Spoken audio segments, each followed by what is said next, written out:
Bonjour à tous, la séance est ouverte. L'ordre du jour appelle les questions au gouvernement. La première va être posée par Madame Sarah Legrain pour le groupe La France Insoumise.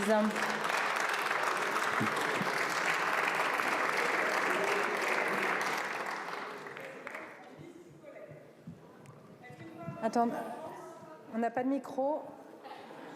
On a un micro mais pas de son.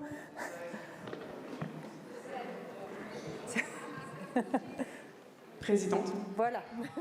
Merci. Merci. Présidente, ministre, collègues. Être une femme aujourd'hui en France, c'est grâce à la détermination de générations de féministes, voir enfin la liberté de disposer de son corps inscrite dans la Constitution.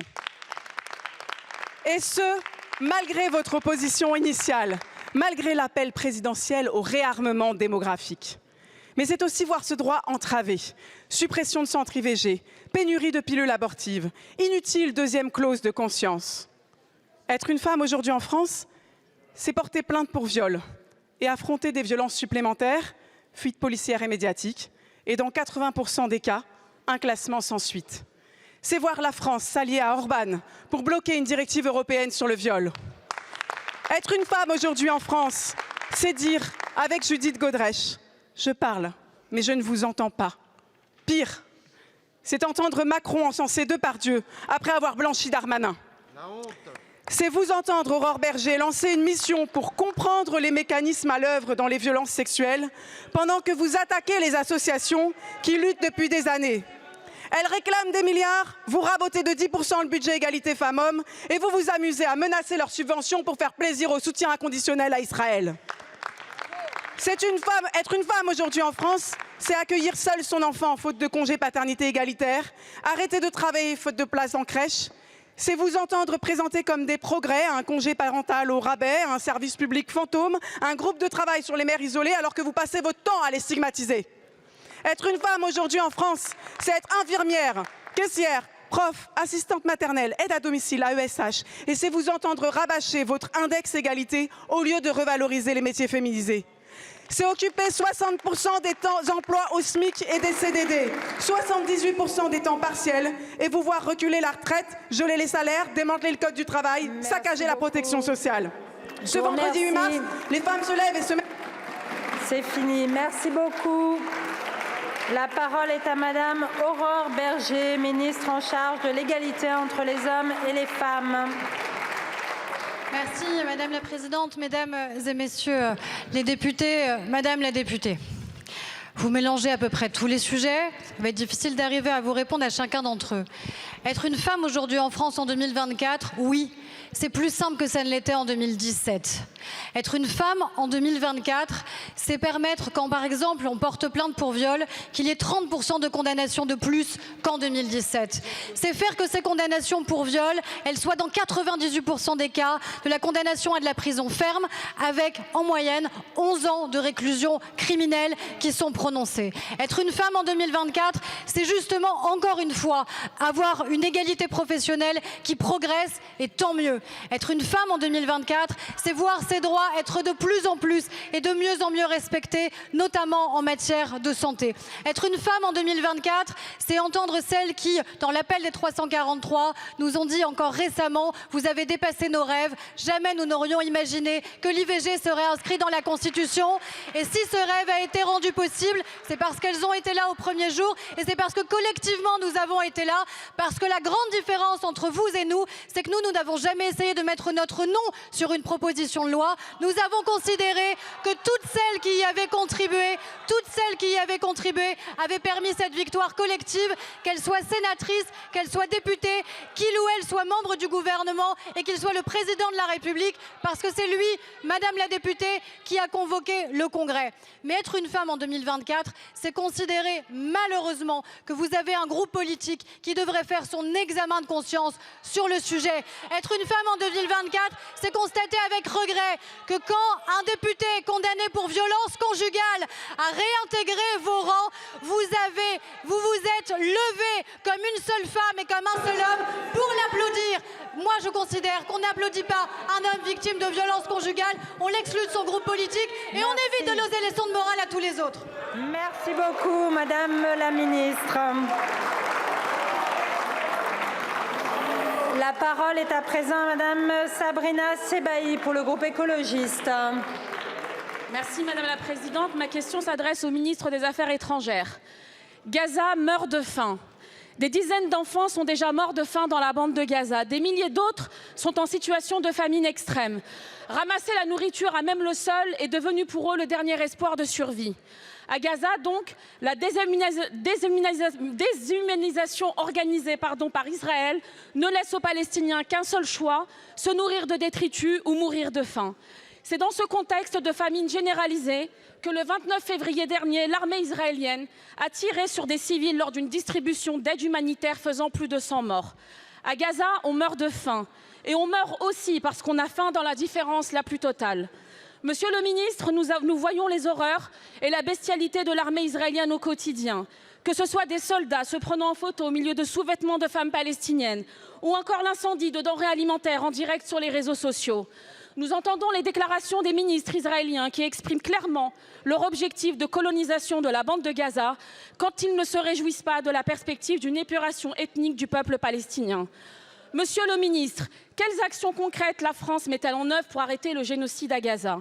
Est-ce que la France déposera une résolution à l'ONU en tant que membre permanent pour exiger un cessez-le-feu immédiat? Est-ce que la France a prévu de saisir la Cour pénale internationale? Est-ce que la France prévoit des sanctions diplomatiques et économiques envers le gouvernement israélien? Monsieur le ministre, pourquoi avons-nous abandonné les Palestiniens? Les droits humains n'ont ni religion ni couleur de peau. Et si nous n'agissons pas, la France aussi aura le sang des Palestiniens sur ses mains. Je vous remercie, Madame la députée. La parole est à Monsieur Jean-Noël Barrot, ministre en charge de l'Europe.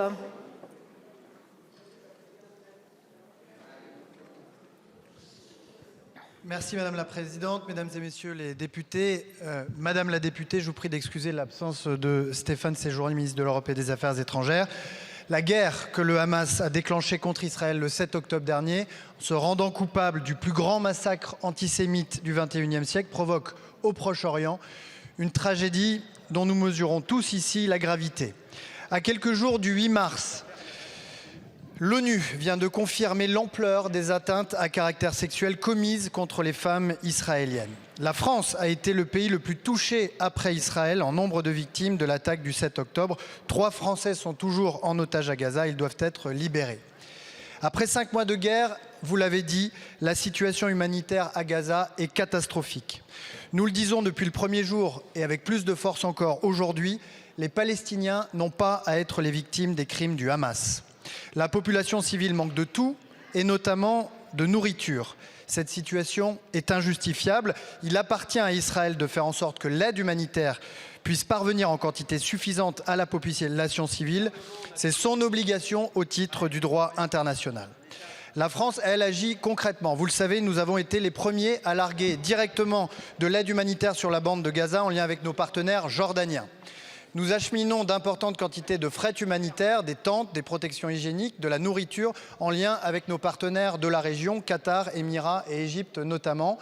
Nous soutenons le système de santé égyptien en première ligne pour la prise en charge des blessés et nous accueillons des enfants palestiniens directement au sein des hôpitaux français. Mais surtout, et c'est sans doute le plus important, nous exigeons un arrêt immédiat des combats, un cessez-le-feu durable qui doit permettre la libération des otages et l'allègement de la souffrance des civils palestiniens. Loin des polémiques, la France agit pour la paix et pour la protection des civils. Je vous remercie, Monsieur le ministre. Madame la députée. Monsieur le ministre, au-delà des mots, nous attendons des actes. Je vous ai posé des questions très précises, vous n'y avez pas répondu. Le largage de l'aide alimentaire par la France est un aveu d'échec. C'est l'aveu de votre incapacité à faire ouvrir le couloir humanitaire pour permettre l'acheminement de cette aide aux Palestiniens. Donc, je repose mes questions. Qu'avez-vous prévu de faire concrètement pour mettre fin au génocide des Palestiniens? Je vous remercie. La parole est à Madame Aude Luquet pour le groupe démocrate. Merci Madame la Présidente. Mesdames et Messieurs les ministres, chers collègues, ce 8 mars se tient la Journée internationale des droits des femmes. Des droits qui doivent être défendus et martelés, au premier rang desquels celui d'être protégées contre les violences qu'elles subissent. Des progrès ont été faits en matière de réponse pénale, de dispositifs de signalement, de protection et de prise en charge. Dernièrement, une aide financière a été mise en place pour les victimes afin de leur permettre de s'extraire au plus vite du foyer où leur intégrité physique et psychologique est menacée. Je tiens également à mettre en avant notre travail législatif à travers le vote intervenu hier soir, permettant une protection des victimes renforcée et plus rapide.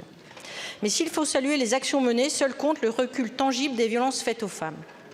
Gigi, tuée par son conjoint à Cagnes-sur-Mer fin février, est déjà la 31e victime depuis le début de l'année. Et nous avons en tête l'histoire très récente de cette fillette de 8 ans à Bondy, qui a su trouver le courage de prévenir les services de police, sauvant ainsi sa mère d'une issue qui aurait pu être dramatique. Pour ma part, j'ai récemment alerté un maire d'une situation qui avait été portée à ma connaissance. Je me suis entendu répondre qu'il s'agissait d'une affaire privée. Il me semble donc que le blocage sans doute le plus complexe à lever est celui de la libération de la parole, celle des victimes, mais également celle des témoins. Nous devons tout faire pour mieux informer et convaincre les victimes qu'une issue est à leur portée. Nous devons éradiquer l'idée dans l'esprit des témoins de violence que cela ne les concerne pas, les convaincre d'avoir le courage de cette petite fille. 31 fois déjà cette année, des victimes n'ont pas réussi à quitter l'enfer dans lequel elles étaient retenues. Il est temps que cela cesse. Dans cette perspective, pourriez-vous, Madame la Ministre, nous livrer un premier point d'étape sur le mécanisme d'aide mis en place en décembre et surtout nous exposer les pistes permettant de mieux le faire connaître. Je vous remercie. Merci beaucoup, ma chère collègue. La parole est à Madame Aurore Bergé, ministre en charge de l'égalité entre les femmes et les hommes et de la lutte contre les discriminations.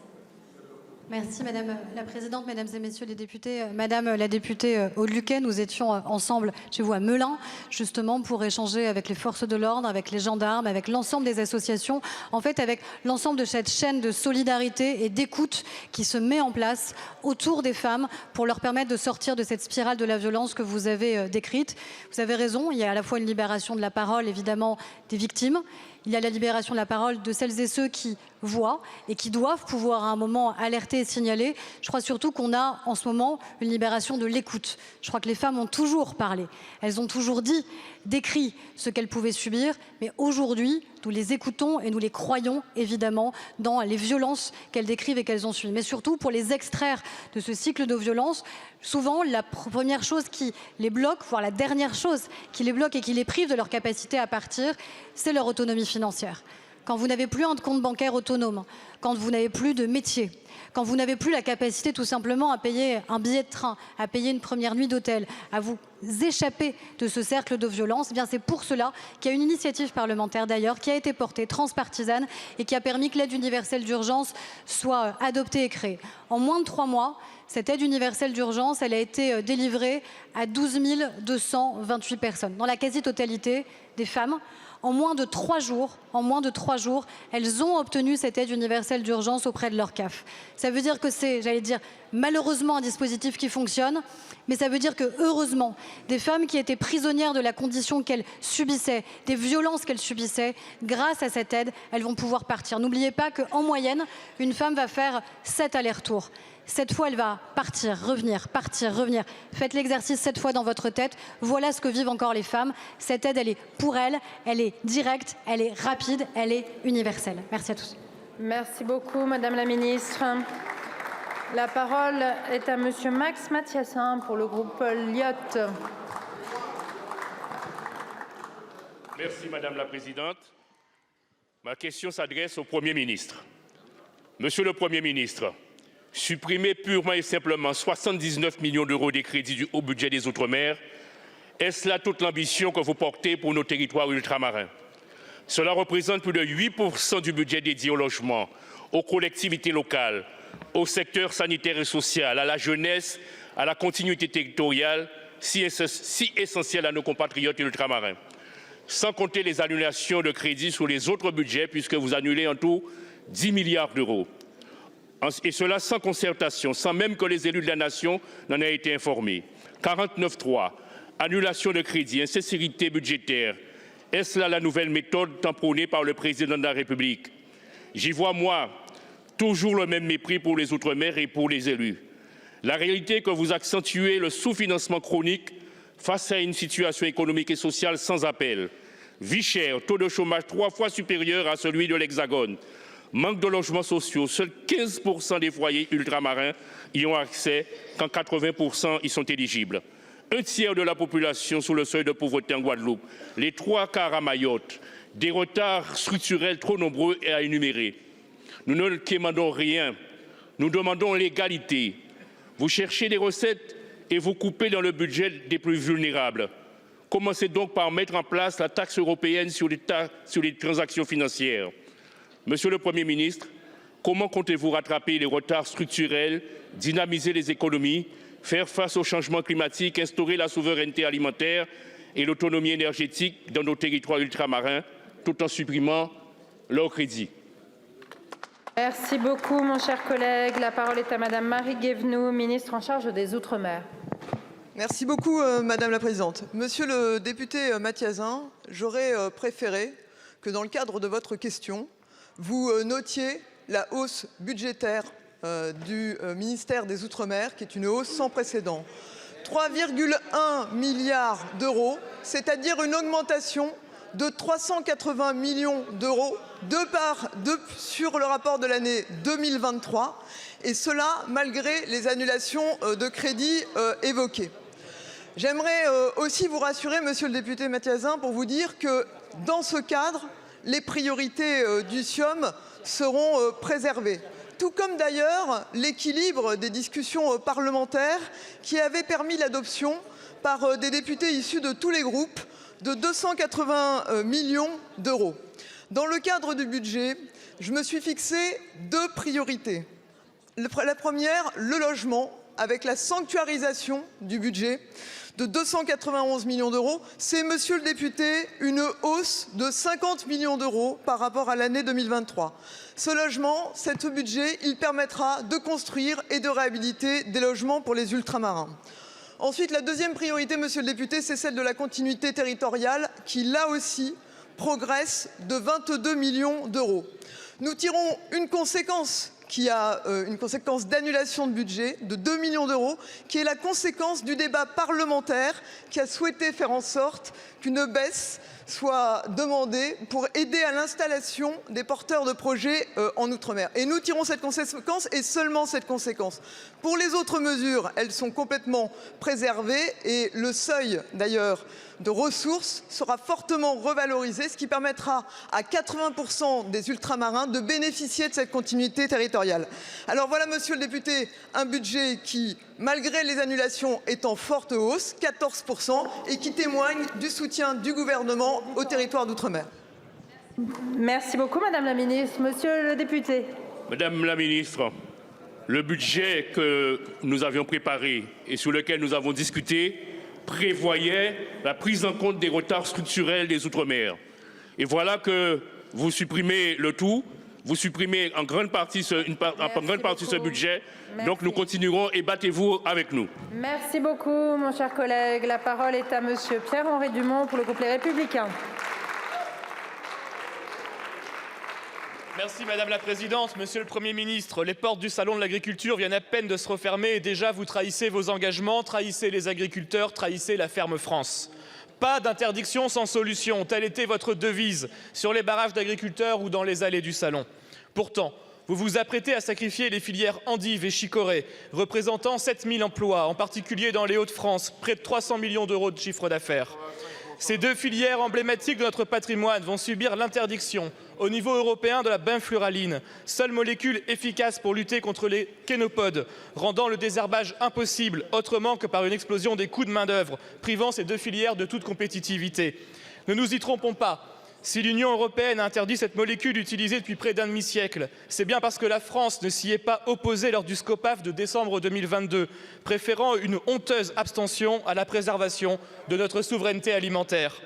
Si nos voisins belges et néerlandais pourront continuer à produire, c'est parce qu'ils ont demandé et obtenu une dérogation d'utilisation de la molécule. Dérogation que la France, c'est-à-dire votre gouvernement, se refuse à demander à son tour, créant ainsi les conditions d'une concurrence déloyale. Monsieur le Premier ministre, les filières endives et chicorées ne survivront pas à cette interdiction. C'est un plan social de 7000 personnes que vous préparez, touchant les producteurs, les sécheurs, les torréfacteurs et leurs familles, mais aussi les collectivités locales, rurales, où sont implantées les usines. En refusant d'agir, vous incitez l'importation de produits étrangers ne respectant pas nos normes, par exemple des cossettes de chicorée issues d'Inde. Ma question est donc simple. Allez-vous, à l'instar des autres pays producteurs européens, demander une dérogation d'utilisation de la benfluraline en attendant, comme vous vous y étiez engagé, trouver une solution alternative à la molécule, solution qui devrait être accompagnée par la mise en place d'un fonds de soutien financier? Je vous remercie. Merci beaucoup, monsieur le député. La parole est à madame Agnès Pannier-Runacher, ministre en charge de l'Agriculture et de la Souveraineté alimentaire. Merci Madame la Présidente. Mesdames et Messieurs les députés, Monsieur le député Dumont. Oui, les producteurs d'endives et de chicorée sont confrontés à une potentielle impasse technique pour le désherbage suite au retrait européen de la benfluraline. Le gouvernement soutient pleinement les endiviers, vous le savez. Il est à l'œuvre pour leur apporter des solutions concrètes. D'abord parce que la filière est une fierté française. 95% de la production vient des Hauts-de-France. Nous sommes leader mondial et vous savez, nous partageons ce territoire, que je suis aux côtés des endiviers des Hauts-de-France. Mais personne n'ignore malheureusement que les analyses sont claires sur les risques écotoxicologiques de cette molécule avec une forte suspicion de caractère cancérigène et toxique pour la reproduction. Il nous faut donc travailler à des alternatives. D'abord, et vous le savez, et je pense qu'il serait honnête de le dire, nous avons sécurisé la campagne 2024 sur la base des autorisations existantes. Et ça, c'est le gouvernement qui l'a fait. Se pose donc la question de 2025. Mon ministère est pleinement mobilisé pour permettre que des herbicides adaptés ou d'autres technologies puissent être disponibles. Nous soutenons ainsi des tests sur 2 substances d'intérêt en substitution du Bonalan.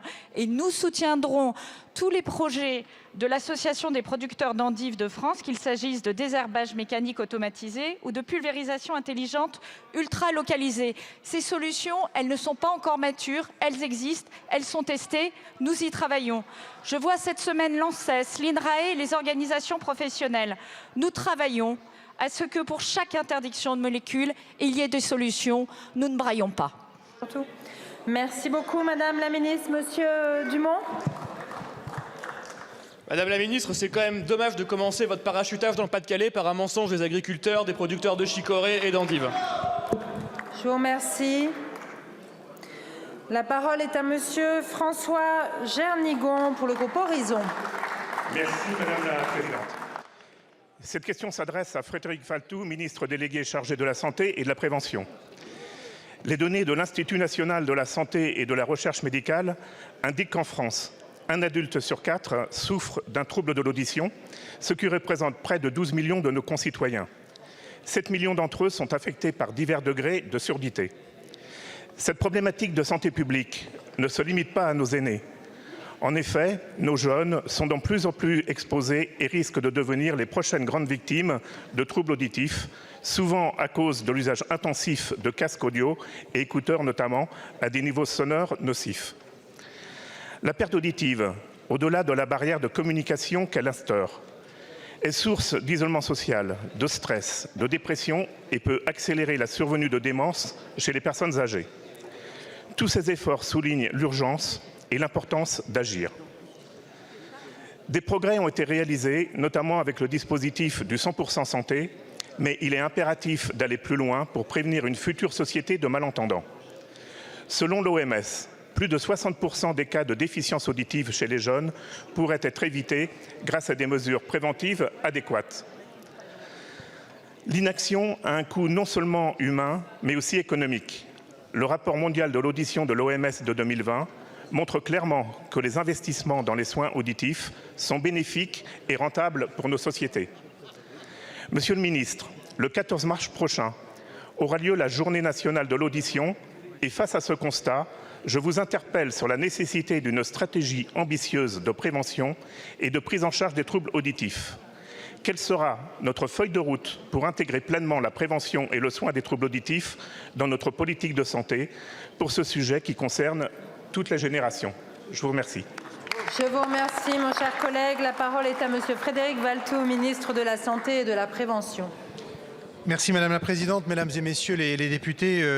Monsieur le député François Gernigon, d'abord je voudrais saluer votre question sur les troubles de l'audition, sujet effectivement sur lequel vous êtes d'une vigilance extrême et que vous avez vous avez raison de rappeler régulièrement l'importance de ce fléau.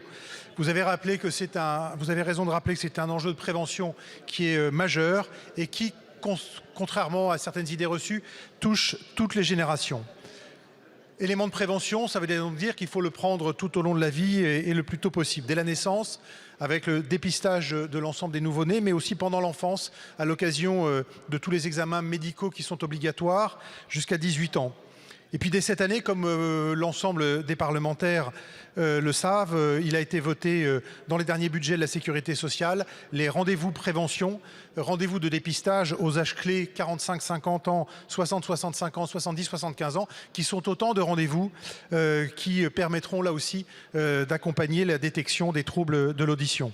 Vous avez raison de rappeler le chiffre, il est important. 12 millions de Français sont affectés par les troubles de l'audition, ce qui montre l'ampleur du phénomène. Au-delà du dépistage, comme vous le mentionnez, agir sur la surdité, c'est agir aussi contre l'isolement social et notamment pour tous à des prothèses auditives de qualité sans reste à charge. C'est un gain de pouvoir d'achat et d'accès aux soins qui est inédit et qu'avait voulu, je le disais, cette majorité. Le plein emploi de ces mesures, le plein déploiement de ces mesures marquera, j'en suis sûr, une amélioration importante dans la détection et la prise en charge de ce handicap invisible. Des efforts restent néanmoins engagés et c'est une politique de long terme qu'à partir des acquis que j'ai cités, nous continuerons à mener pour qu'ensemble nous luttions contre ce fléau. Merci beaucoup. Merci beaucoup, Monsieur le Ministre. La parole est à Madame Michèle Martinez pour le Rassemblement national. Merci Madame la Présidente. Ma question s'adresse à Madame la Ministre du Travail, de la Santé et des Solidarités. Madame la Ministre, Emmanuel Macron et son gouvernement avaient promis une revalorisation de 100 € pour les plus petites retraites. Or, dans un rapport publié la semaine dernière par l'adresse, qui dépend de votre ministère, nous apprenons que finalement, il s'agira d'une hausse moyenne de 30 € et que seuls 185 000 nouveaux retraités bénéficieront de la hausse promise. Cela fait un mensonge de plus, un mensonge qui représente 70 € par mois et donc 840 € par an. Un mensonge de plus qui tente de mettre sous le tapis les dégâts d'une réforme inutile qui est passée en force à coup de 49.3. C'était encore un coup de communication lorsque le gouvernement promettait une retraite minimale à 1 200 € pour tous. Et aujourd'hui, c'est encore un rendez-vous manqué avec la justice sociale. Pourtant, lors de la séance de questions au gouvernement du 14 février 2023, mon collègue Thomas Ménager avait déjà révélé la supercherie de la retraite minimale à 1 200 € pour tous et avait demandé des précisions. Mais il y a un an déjà, le gouvernement se cachait dans ses fiches et ne répondait pas. Le rêve d'un minimum contributif à 85% du SMIC net est donc bien lointain. Et le cauchemar de la précarité, des restrictions alimentaires et des renoncements aux soins lui se poursuit. Dans ce contexte, afin de traduire vos paroles dans les actes, je vous remercie. Je vous remercie. La parole est à Madame Catherine Vautrin, ministre en charge du Travail, de la Santé et des Solidarités. Merci Madame la Présidente, Mesdames et Messieurs les députés, Madame la députée Michèle Martinez. Ce qui est intéressant, c'est que vous parlez de joindre la parole aux actes. C'est précisément ce que vous ne faites pas. Puisque pendant toute la réforme des retraites, vous avez passé votre temps à vous battre contre cette réforme que, bien sûr, vous n'avez pas votée. Et aujourd'hui, vous vous érigez comme étant la grande défenseur de celles et ceux qui auraient pu bénéficier de cette réforme. Comme quoi, de temps en temps, il y a une petite difficulté entre ce que l'on fait hier et ce que l'on revendique aujourd'hui. Alors maintenant, très concrètement, nous allons regarder quelle est effectivement la situation. Je rappelle d'abord que l'indexation des retraites sur l'inflation est appliquée depuis le début du quinquennat. Si nous regardons 2022, dès le mois de juillet, la revalorisation a été anticipée de 4% pour répondre au sujet qui était celui de la situation économique. En janvier 24, les pensions du régime général de retraite revalorisées de 5,3% pour protéger le pouvoir d'achat des retraités. Tout ça, c'est évidemment fait sans vous. Vous m'interrogez maintenant sur la revalorisation. Vous avez juste, je le rappelle, raté le rendez-vous. C'est cette majorité qui, dans la réforme, a effectivement annoncé cette revalorisation. Dès l'année 24, 185 000 nouveaux retraités vont bénéficier d'une pension de retraite supplémentaire. C'est le cas d'un nouveau retraité sur 4. Une fois encore, vous ne l'avez pas voté. Enfin, la revalorisation des petites pensions dès octobre, 550 000 € pour les petites pensions, revalorisées à 550 000 petites pensions, 50 € par mois, vous n'étiez pas là. Quant aux petites pensions liquidées avant 2012, elles vont être versées en mars, une fois encore, sans vous. Alors madame, les leçons pour celles et ceux qui n'ont rien fait, c'est un peu compliqué. Je vous remercie madame la ministre. Madame la députée. Madame la ministre, les Français ne sont pas dupes, vos mensonges ne passent plus et vous serez sanctionnés le 9 juin prochain. Je vous remercie. La parole est à monsieur Stéphane Peu pour le groupe Gauche démocrate et républicaine. Merci madame la présidente. Madame la ministre de l'Éducation, en 2019, suite à un rapport parlementaire, le Premier ministre Édouard Philippe a initié un plan gouvernemental intitulé « Un État plus fort en Seine-Saint-Denis ». Vous étiez à l'époque ministre de la Justice et aviez su contribuer positivement à ce plan. Nous vous en sommes reconnaissants. Si des effets positifs ont été constatés dans bien des secteurs, à l'inverse, dans l'éducation nationale, dans ce département, tout s'est dégradé. Dans ce département, le plus jeune et le plus pauvre de France hexagonale, l'école ne se contente pas de reproduire les inégalités de naissance, mais elle les aggrave et elle les creuse. Ce constat est révoltant. Beaucoup de parents ont le sentiment que l'école de la République ne tend pas la main aux enfants, mais leur met un pied sur la tête. Il y a urgence à agir. Le 26 février dernier, en séance publique, vous avez convenu que les singularités auxquelles nous sommes confrontés en Seine-Saint-Denis nécessitent des réponses qui soient également singulières. Depuis 10 jours, un mouvement social d'ampleur, largement soutenu, demande un plan d'urgence pour l'éducation dans ce département et demain aura lieu une mobilisation qui s'annonce massive. Déjà, il y a quelques semaines, dans notre rapport parlementaire, nous proposions avec ma collègue Christine Decotte que le ministère rassemble tous les protagonistes de l'éducation pour bâtir un plan pour une école plus forte en Seine-Saint-Denis. Madame la ministre, vous ne pouvez pas priver d'espérance sociale et républicaine les familles populaires de ce département. Alors, êtes-vous disposée à engager ce travail en traitant à la fois de l'urgence des moyens et des innovations souhaitables qui fassent de la singularité de la Seine-Saint-Denis une force pour nos enfants et une force pour la nation tout entière. Je vous remercie. La parole est à madame Nicole Belloubet, ministre de l'Éducation nationale et de la jeunesse. Madame la présidente, mesdames et messieurs les députés, monsieur le député Stéphane Peu, oui, je suis favorable à une école plus forte en Seine-Saint-Denis, mais aussi à une école plus forte dans toute la France. Et c'est bien la tâche à laquelle nous nous attelons et à laquelle se sont également attelés mes prédécesseurs. La singularité de la Seine-Saint-Denis, je la connais, vous l'avez rappelé, et c'est bien parce que je sais que ce département concentre tout à la fois de nombreux atouts et de vraies difficultés que nous y apportons une attention particulière et que des dispositifs spécifiques s'y sont déployés. Vous avez raison de rappeler le rassemblement autour du Premier ministre Édouard Philippe en 2019 qui avait mis en exergue les différents moyens apportés par tous les départements ministériels pour un État plus fort en Seine-Saint-Denis. Pour l'éducation nationale, le Premier ministre d'alors s'était concentré sur 2 axes. D'abord, une prime de fidélisation pour les enseignants. Celle-ci a été donnée, il s'agit d'une prime de 12 000 € au bout de 5 ans. Ça a été d'ailleurs ensuite amélioré dans le fonctionnement et qui, grâce aux observations que vous avez faites dans votre rapport d'évaluation avec madame la députée Decotte, a été étendue aux AED et aux AESH. Le Premier ministre d'alors avait également proposé des financements plus importants, à la fois en matière immobilière, à la fois en aide à la pré-professionnalisation pour les étudiants qui se destinaient aux carrières d'enseignants, Tout cela a été mis en place et nous avons ensuite poursuivi avec des mesures particulières sur le dédoublement des classes, et vous le savez parfaitement. Monsieur le député Peu, je suis très attentive au mouvement social que vous décrivez actuellement en Seine-Saint-Denis. Les personnels ont été reçus par la DAZEN et Madame la rectrice de l'Académie s'est également déclarée disponible pour les recevoir. Pour ma part, monsieur le député, je suis prête à évoquer avec vous les conditions dans lesquelles nous pourrions entamer une telle réflexion. Je vous remercie, Madame la Ministre. La parole est à Monsieur Jérôme Guedj pour le groupe socialiste.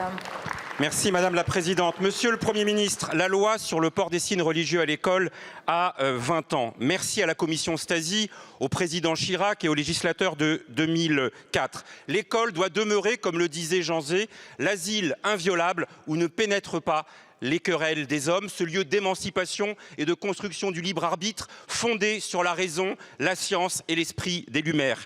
Et je veux dire à cet instant notre soutien indéfectible aux équipes qui sont parfois menacées dans leur mission. Elles doivent demeurer accompagnées, jamais seules. Et je pense à cet instant à Samuel Paty et à Dominique Bernard. Mais la bataille culturelle, elle est là. Aujourd'hui, une majorité de jeunes pensent que la laïcité est une loi d'interdiction et pas une loi de liberté. Elle est pourtant. Il faut dire qu'elle a des adversaires. Elle a par exemple des faux amis, ceux qui l'instrumentalisent pour stigmatiser une seule religion au nom de leur combat civilisationnel. Ils stigmatisent uniquement l'islam. Elle a évidemment de véritables adversaires aussi farouches qui, au nom de leurs revendications religieuses, combattent la laïcité. C'est évidemment l'islamisme radical à coups d'influenceurs et de réseaux sociaux qui ciblent l'école car c'est la première ligne de la République. Face à la tentation du pas de vague et du multiculturalisme différentialiste, l'universalisme républicain a besoin de combattants outillés. D'abord des élus exemplaires. On n'organise pas de prière de Hanouka à l'Élysée. On n'organise pas de bénédiction de crèche dans les mairies. On ne fait pas de discours pour le ramadan dans les mosquées. Surtout, la promotion de la laïcité, elle a besoin d'actes. La formation à la pédagogie de la laïcité des enseignants et les moyens pour la mettre en œuvre. On a besoin aussi de la mixité sociale à l'école. Et au-delà de l'école, la lutte effective contre les discriminations et le soutien au tissu associatif. Bref, une politique volontariste de la laïcité, Monsieur le Premier ministre. Sur ces bancs, il y a bien des volontés, par exemple, de créer un défenseur de la laïcité sur le modèle du défenseur des droits pour consacrer ce principe. Êtes-vous prêt, Monsieur le Premier ministre, à nous accompagner dans cette démarche? Mon cher collègue, la parole est à Monsieur le Premier ministre. Merci Madame la Présidente, Mesdames et Messieurs les députés, Monsieur le député Jérôme Guedj. La laïcité, elle est inscrite sur le fronton de nos mairies, de nos écoles, de nos préfectures, parce qu'elle se retrouve dans la devise républicaine. La laïcité, c'est la liberté de croire ou de ne pas croire, c'est l'égalité devant la loi, et c'est la fraternité parce que c'est ce qui nous permet de vivre ensemble en tolérance.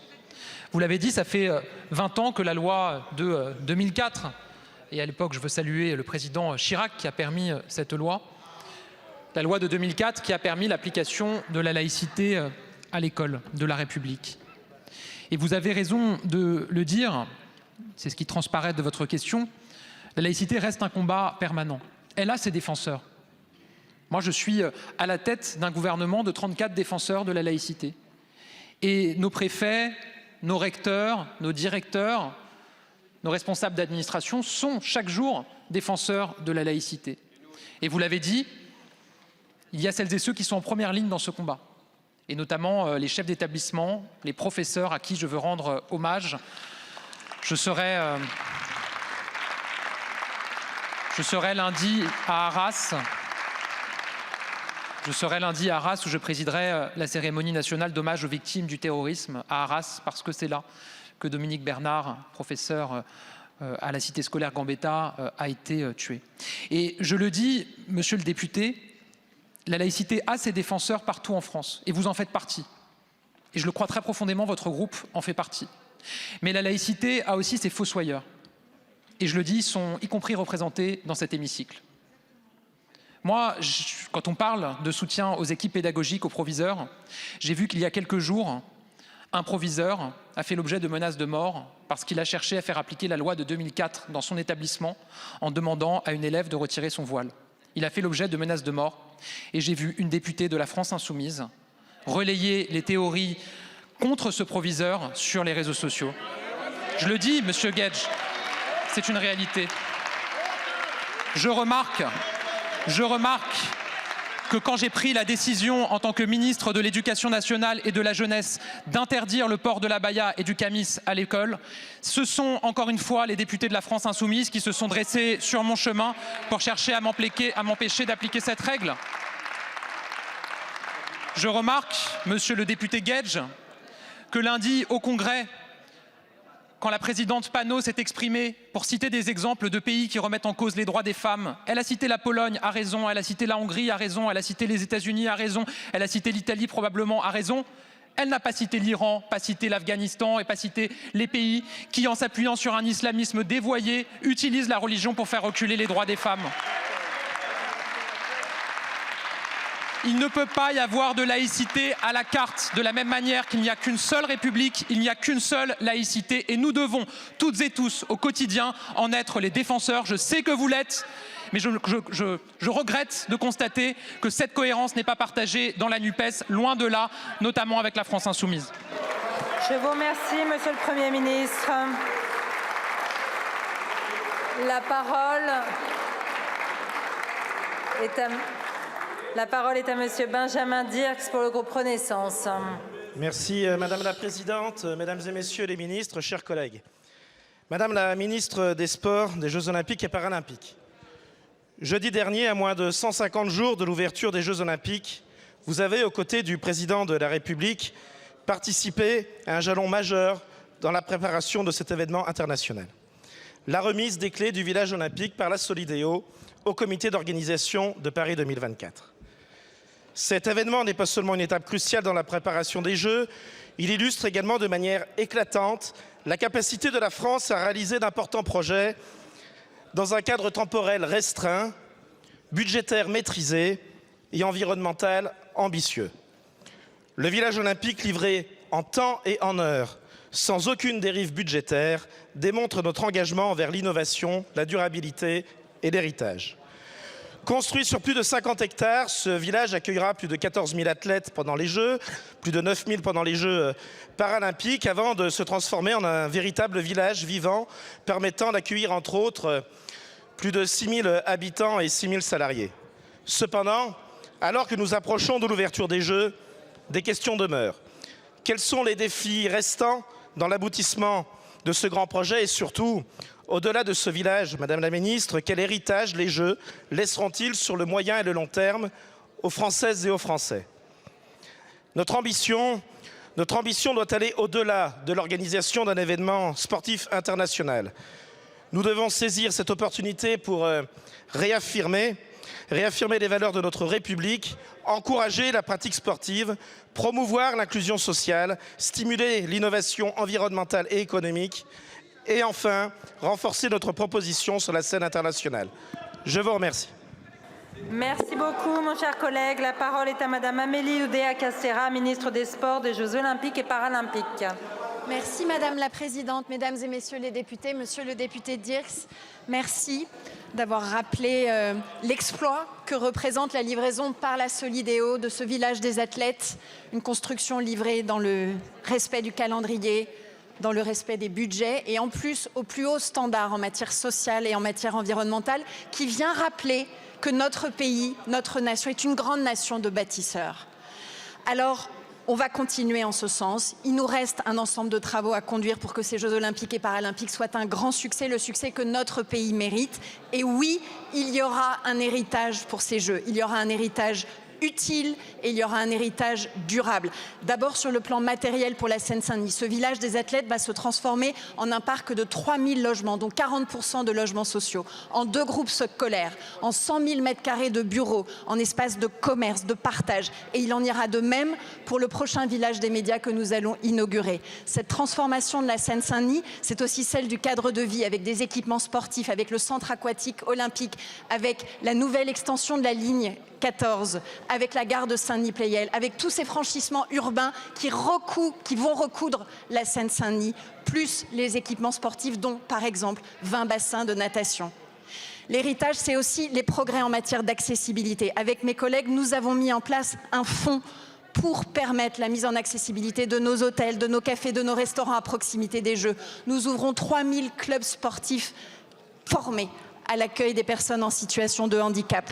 Nous développons aussi les services avec les opérateurs de transport pour les déficients visuels ou auditifs. C'est tout ça, ces transformations, que les Jeux vont nous permettre d'accélérer, en même temps qu'ils nous permettent de bâtir une nation sportive, avec plus d'insertion par le sport, avec plus d'équipements sportifs, avec des maisons sport-santé partout dans les territoires, et avec cette grande cause pour la première fois dédiée à la promotion de l'activité physique et sportive. Je vous remercie. Merci beaucoup, Madame la Ministre. La séance des questions au gouvernement est terminée. La séance est suspendue.